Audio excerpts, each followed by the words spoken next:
Too many rentals in Ontario. Yeah, you heard me right. Too many rentals. I know it sounds absolutely absurd. We are suffocating in headlines screaming housing crisis and rents are unaffordable, while at the exact same time, Canada is unleashing an avalanche of purpose-built rentals and rental-ready condos. Ontario, this one's squarely for you because whether you're renting, buying, or investing, this tidal wave of supply is about to shake things up. So get yourself comfortable because we are about to unpack how we landed here, where it might go next, and what it all means for you without the fluff. Okay, so let's pause for a second and talk about how we even found ourselves in this bizarre corner of housing market. For decades, Canada, especially Ontario, basically did not build purpose-built rental housing. We kind of went all in on the condo boom instead. Builders churned out condos, investors bought them, often not to live in but to rent out. And that means maybe 35 to 40% of condos units were owner occupied. The rest just rented by people treating condos like ATM machines. So our rental supply was partly built, partly retrofitted, and we never really grew the infrastructure where we need for stable, purpose-driven rental housing. Then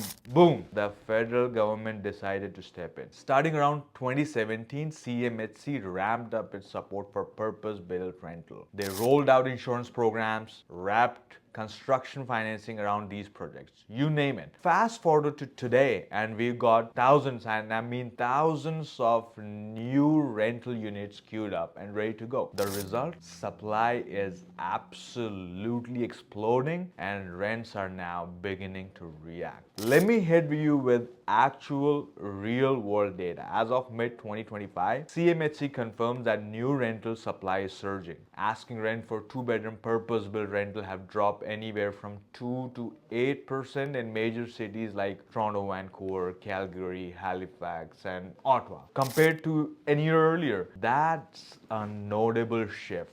Now, on a national scale, asking rents were down 1.5% year over year in June 2025, which is jaw-dropping. Considering we are seeing around 8 to 12% annual gains just a year before. Still, here's the catch. Even with more listings and shiny new units, rent to income ratio are still climbing. By March 2025, renters in Ontario, especially in Toronto and Vancouver area, were shelling out 16 to 18% respectively of their pre-tax household income just on rent. So yes, more supply means easing pressure, but affordability isn't exactly parting in comfort just yet. What's fueling this tidal wave of new rentals? So CMHC is basically fueling the rental boom. They estimate that since 2017, two of their key programs, the MLI Select, which is also called Multi-Unit Mortgage Loan Insurance Select, and the Apartment Construction Loan Program have helped funding over 200,000 purpose-built rental units in Canada. That's massive. In 2025 alone, their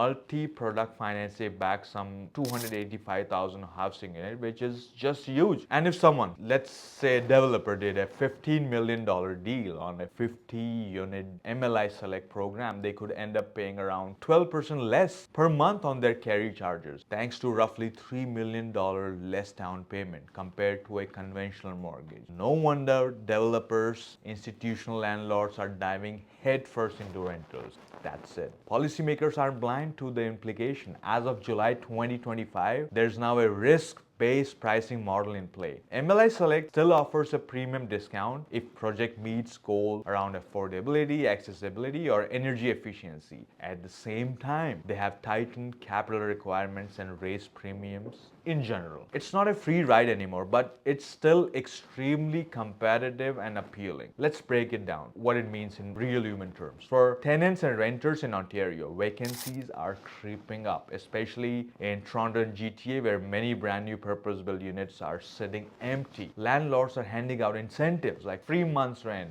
moving allowances, just to attract a decent tenants fast. For landlords, condo investors, especially those who jumped into the game expecting record high rent numbers, brace yourself. Rents are softening everywhere, but the mortgage won't budge. If you are leveraged or depending on high monthly rent, you could feel this squeeze. Institutional landlords versus smaller investors. Big players and REITs can absorb the pressure. lower yields, long-term strategies, they are equipped for this. Small investors, riskier territory. Demand is lagging behind supply, partly because immigration is slowing down. Canada's 2025-2027 immigration goal aim for just 0.2% population growth in 2025, meaning incoming demand isn't keeping the pace with supply. That mismatch, lots of empty units and a lot of market noise. Yet the longer term need for housing hasn't gone away. CMHC still estimates that Canada needs around 3.5 million additional homes by 2030. That's about 500,000 per year. Right now, we are only building half of that. Even though rental stats are high, overall housing stats are declining. 224K forecasted in 2024, down from 240K in 2023, and ramp up in 2025 and 2026 is projected to be even slower. So while the immediate clash is real, don't count on supply to stay this high forever. Okay,